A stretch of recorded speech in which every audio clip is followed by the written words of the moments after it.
Jangan mengejar happiness. Jangan gitu. Jangan. Itu tujuan bodoh menurut saya. Paham yang paling menyesatkan tuh buat saya itu adalah dualisme tubuh dan jiwa gitu. Kadang-kadang orang menganggap rendah tubuh ini, tubuh ini mati, nanti binasa. Yang penting kita masuk surga bro, gitu kan. Jadi pentingin aja ibadah, badan hancur, bodo amat. Ya itulah perlunya wisdom. Itulah kenapa para filsuf itu bilang perlu wisdom. Kenapa perlu adil? Karena hidupmu ada di tengah orang lain gitu. Jadi kamu nggak bisa seenak jidat. Orang tua saya tuh nggak bisa dibilang intelektual banget. Jadi ya udah karyawan swasta. Bapak saya, ibu saya berumah tangga. Tetapi orang tua saya itu memfasilitasi, mendukung anak-anaknya untuk interest-interest yang sifatnya intelektual gitu. Jadi belajar, akademik. Saya membaca buku. Jadi saya ingat waktu saya kecil itu, saya minta mainan nggak dikasih sampai nangis juga gitu. Padahal anak laki kan, dulu ngeliat teman-temannya tuh mainannya kok seru-seru gitu ya. Saya minta tuh nggak dikasih. Tapi kalau saya ke toko buku, saya ngambil buku, itu dibayarin langsung gitu. Jadi saya pikir saya berhutang hobi membaca dan akhirnya menjadi penulis itu karena orang tua saya. Begitu saya kuliah di Bandung, Universitas Negeri itu horizon tuh terbuka gitu. Paparan dengan orang berbagai latar belakang tuh lebih terbuka. Sebagai gambaran, saya dari SD sampai SMA itu sekolahnya itu Katolik terus gitu. Jadi ya mayoritas ketemunya juga penganut Nasrani gitu ya, Katolik gitu. Jadi ya itu aja, agak kacamata kuda. Justru kuliah di Bandung itu, wah macam-macam gitu kan. Teman-teman saya justru kebanyakan Muslim gitu. Atau ketemu suku lain dari Sumatera, dari mana. Jadi lebih heterogen ya. Mungkin membuat saya lebih sangat pluralis sekarang. Pandangan hidupnya tuh karena kuliah. Tadi kan kamu bilang sekarang informasi udah terbuka, belajar dari YouTube segala macam. Betul, itu semua tidak salah. Tapi menurut saya masih ada benefit dari kuliah formal, yaitu capek dan disiplin dan frustrasinya. Itu kita perlu. Daripada belajar seenak-enak, scrolling doang gitu kan, nonton YouTube seenak-enaknya. Itu belajar tapi senang. Nah, saya menawarkan alternatif. Kamu tuh perlu dalam hidup belajar dan menderita. Belajar yang nggak boleh happy-happy doang, tapi belajar menderita. Saya kasih tanda kutip. Kalau kamu kuliah formal, ya kayak S2, saya sekarang ngambil S2 yang kedua, gitu. Itu ada aspek menderitanya, yaitu dapat tugas. Nggak bisa kan kamu cuma baca, nonton YouTube doang. Kamu harus bikin tugas kelompok. Kamu harus bikin presentasi, stres. Kamu harus kena ujian. Sesuatu yang kamu tidak dapatkan kalau kamu cuma belajar otodidak. Nah, menurut saya itu bagian dari pendidikannya sendiri. Jerih payahnya, ngomel ujiannya, ketemu dosen yang sulit, itu sendiri bagian dari edukasi. Edukasi itu bukan cuma belajar teorinya, tahu gitu. Enggak. Tetapi penggemblengan soft skill, gitu kan. Belajar manajemen waktu. Bayangin kamu kerja terus kuliah, juggling waktunya gimana. Belajar konflik mungkin kadang-kadang dengan teman sekelompok. Itu tuh semua ilmu-ilmu yang nggak bisa kamu dapat dari AI atau ChatGPT gitu. AI bisa ngasih kamu ilmu, Google bisa kasih kamu informasi, tapi manajemen emosi, manajemen resilient, ya kan, manajemen emosi, mental health, itu semua dapatnya dari environment yang berbeda lah. Dan ya itu, kamu harus susah. Jadi waktu SD itu, kan selalu ada tugas mengarang kalau pelajaran bahasa Indonesia kan. Itu kan tugas yang nggak disukai banyak anak kan. Emang. Kebanyakan saya tahu lah gitu, kebanyakan orang, aduh mengarang gitu kan. Anehnya saya kalau dapat tugas mengarang itu excited gitu, yeay mengarang gitu kan. Dan itu tuh udah dari SD.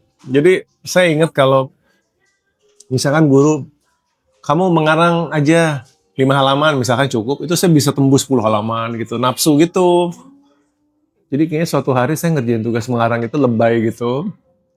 Akhirnya gurunya manggil orang tua saya, nggak manggil ibu saya gitu. Ya gurunya bilang ke ibu saya bahwa ini kayaknya suka deh menulis gitu.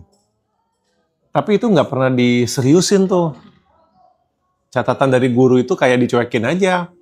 Bertahun-tahun tuh nggak ada yang mikirin soal saya menulis gitu kan. Kecuali kalau ada tugas mengarang ya saya masih suka. Sampai era blog di 2005-an. 20 tahun yang lalu, blog muncul kan, belum ada YouTube, belum ada vlogging, adanya blogging. Itu saya ketemu platform untuk menulis. Waktu itu saya menulis bebas, tidak peduli pembaca, tidak peduli apa gitu. Nulis aja, renungan, segala macam. Nah itu yang tanpa saya sadar ya. Menulis tanpa beban apa-apa, menulis tanpa harus mencari follower, atau itu tuh sebenarnya kayak pelatihan jam terbang. Ya kan? Karena menulis saya makin banyak ya tentunya tulisan saya makin refine ya. Gitu. Nah kemudian sosial media 2009-2010 masuk, itu membuat saya mudah men-share blog saya ke orang lain. Kalau dulu kan tanpa sosial media saya pasrah ya, blog saya itu harus ditemui Iya. karena search, ada orang nggak sengaja ketemu. Nah kalau ini kan, oh saya punya media sosial, saya share kan.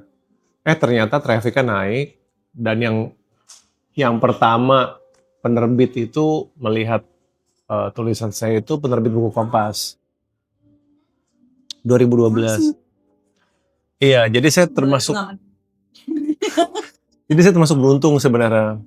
Ketika mungkin orang lain susah harus mengirim naskah ke berbagai penerbit kan untuk goal kan.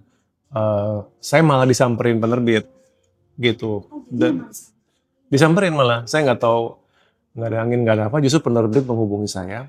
Dan lucunya langsung mau menerbitkan blog saya. Jadi bukannya saya harus nulis yang baru, mereka bilang blognya menarik, boleh nggak diterbitkan. Saya pikir itu langkah yang brilian dari dari penerbit ya. Jadi mencari talent gitu, bisa men-spot talent, ya dan mereka menerbitkan. Nah ya, siapa yang mau menolak waktu itu kan? Maksudnya nggak usah ngapa-ngapain nih, udah ada blognya, udah ada, diterbitkan. Nah, habis dari buku pertama itu barulah ada buku kedua, ketiga, keempat, dan seterusnya. Jadi mungkin pesan saya buat yang menonton video ini, kalau dia mau jadi penulis, itu saran saya, kalau kamu memang pengen jadi penulis dan kamu yakin kamu suka menulis, cobalah menulis tanpa pamrih dulu. Gitu. Kadang-kadang tuh mungkin orang itu mengejar passion itu pamrihan. Jadi saya mau mengerjakan ini asal pasti diterbitin, jadi sesuatu, jadi duit segala macam. Ya silakan, tapi menurut saya itu kamu harus membuktikan dulu pada semesta bahwa kamu serius gitu loh. Kalau saya bilangnya gitu. Kalau kamu mengerjakan passion kamu tanpa pamrih, itu seperti kamu membuktikan dulu, ini saya serius loh. Nah kalau kamu terbukti serius, kamu gak akan pernah tahu justru pintu kesempatan itu yang nyamperin kamu. Kamu gak usah mengetok pintu, pintunya tiba-tiba pintu opportunity itu nyamperin kamu loh, bisa jadi. Gitu. Kalau ngelihat laporan rilis dari BPS, bukan penjual, jangan penjualan dulu, BPS dulu, Biro Pusat Statistik. Itu minat baca lagi tertinggi sekarang. Didorong oleh Gen Z. Jadi itu adalah sebuah tren yang menarik. Tentu belum mayoritas. Tentu secara overall literasi kita masih rendah. Tetapi Gen Z itu memimpin tren membaca. Gitu. Itu bisa dicek rilisnya Biro Pusat Statistik. Jadi itu bagus. Penjualan sendiri masih grow total buku. Itu data dari toko buku. Jadi trennya encouraging, trennya lumayan positif, tapi tentu masih belum cukup. Kalau kamu mau tanya kenapa harus membaca buku, supaya otak kamu nggak membusuk. Kan ada fenomena brain rot tuh. Iya. Ya kan, gitu. Gara-gara kita ketergantungan pada kenikmatan cepat, gitu kan. TikTok, scrolling, kontennya cepet-cepet. Tapi itu kayak permen berkalori tinggi aja, permen manis aja gitu. Nggak ada nutrisinya, nggak dapat protein, nggak dapat karbohidrat yang bagus gitu. Dan fenomena brain rot itu ya orang jadi nggak punya kedalaman gitu, nggak ngerti sesuatu dalam, cuman kulit-kulit aja.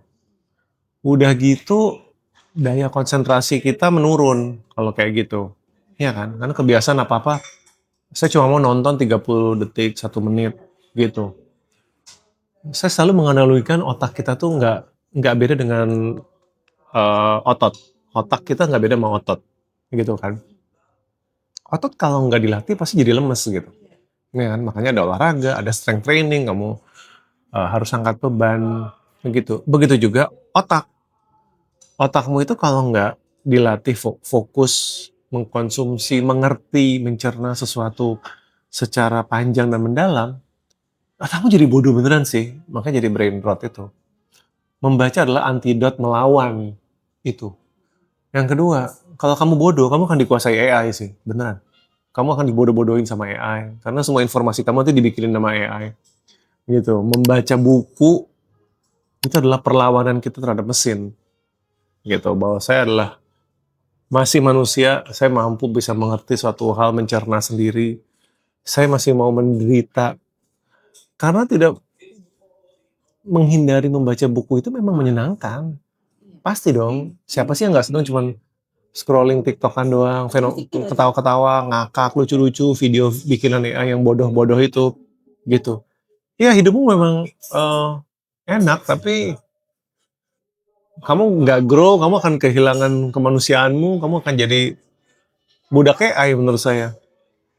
Coba kalau membaca buku-buku yang berat, buku filsafat, buku sejarah, buku keilmuan, buku tafsir mungkin, tafsir agama yang bagus ya, gitu. Itu kan bikin otak itu lelah, capek, tetapi worth it gitu.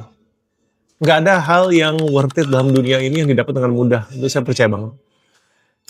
Nggak ada hal yang berharga yang bisa didapat dengan mudah. Percaya deh.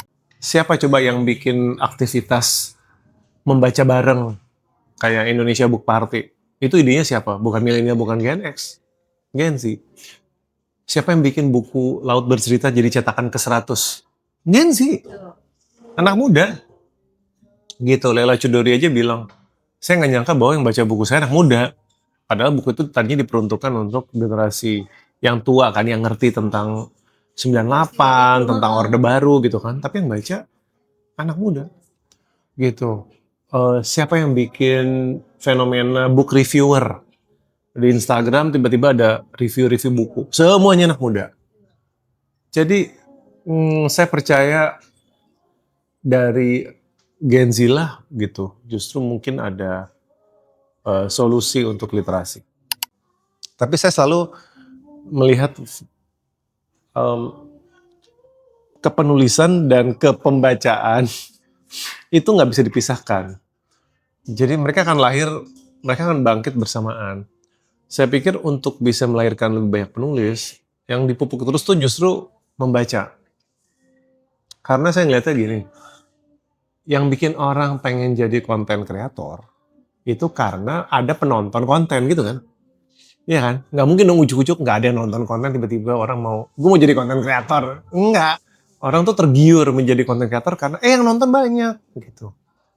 Analogi yang sama dengan penulis. Untuk bikin orang jadi penulis, dia harus diyakinkan bahwa ternyata banyak yang ngebaca keren. Jadi pupuk dulu membaca gitu ya. Tunjukkan bahwa menulis itu kegiatan yang cool. Dan saya pikir pelan-pelan kayaknya saya mulai mendeteksi itu ada deh. Gitu. Barusan pagi nih sebelum ketemu kamu, saya di thread itu lihat postingan seseorang kagum karena dia ngeliat toko buku ada pasangan pacaran, ceweknya mau beli buku, ditraktir buku sama cowoknya, terus ini so sweet. Tapi yang menarik bukan hanya postingan itu. Abis itu postingannya di-reply oleh banyak orang lain yang pamer, iya. Iya, lihat deh pacar gue beliin ke buku, lihat deh kami ngedate toko buku gitu. Nah itu, saya nggak tahu, mungkin terlalu dini untuk dibilang tren, tetapi banyak yang reply. Sebenarnya kalau itu terus dipupuk ya, itu kan menjadikan orang kok keren ya gitu. Tata cowok tuh kalau mau bayarin buku ceweknya tuh kesannya smart gitu, gitu kan, culture gitu kan. Jadi bikin bikinnya membaca itu bukan nerd. Soalnya di kita tuh masih dipandang rendah sih ya. Buku tuh kayak, ide kegiatan kutu buku, nerd apa. Nah itu memang harus dilawan secara kontinu gitu. Enggak, baca itu biasa aja. Baca malah asik gitu. Membaca malah cool. Lu kalau ngebaca malah lu basi gitu.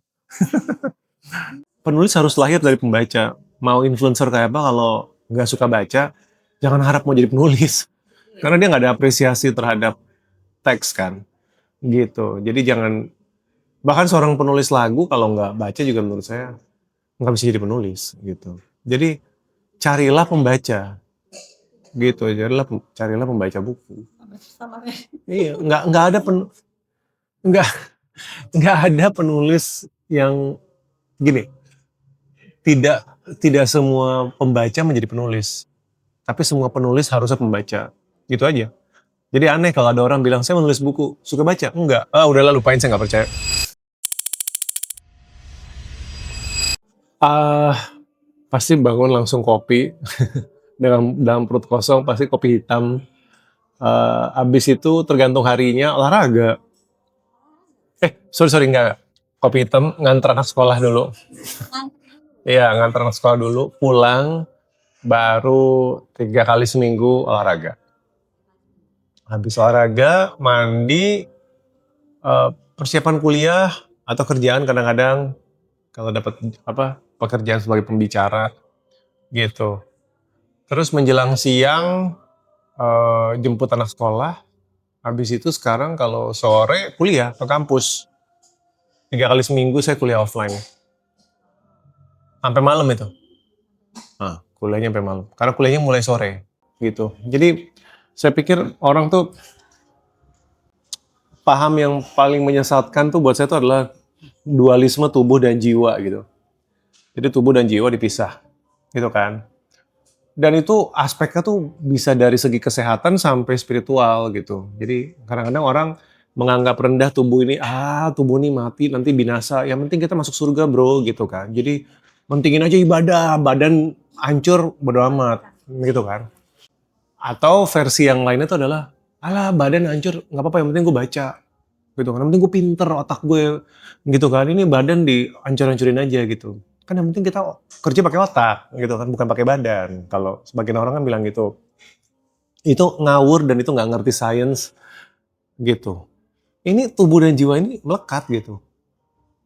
Spiritualitasmu, kemampuan moralitasmu itu butuh tubuh yang sehat gitu. Ya kan? Gitu. Kreativitasmu, kemampuanmu menganalisa itu butuh pakai otak. Otak itu bagian dari badan. Otak itu hidup dari dalam CPU komputer ini gitu.